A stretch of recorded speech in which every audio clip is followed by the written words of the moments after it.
Hi, my name is Grant. Today I'm going to be showing you the sculpture for arts project. Let's go.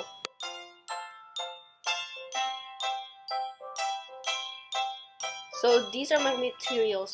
I used some recycled boxes with an old toy, and I also used black paper to wrap it around, also gold paper to wrap it around.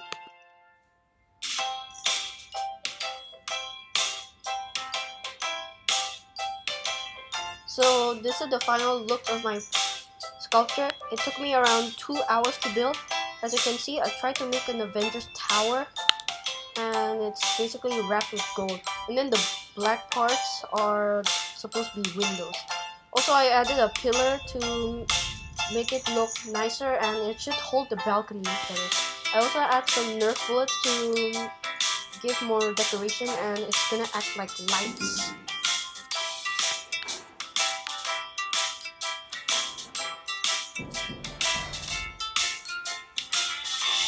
Thank you for listening. Bye.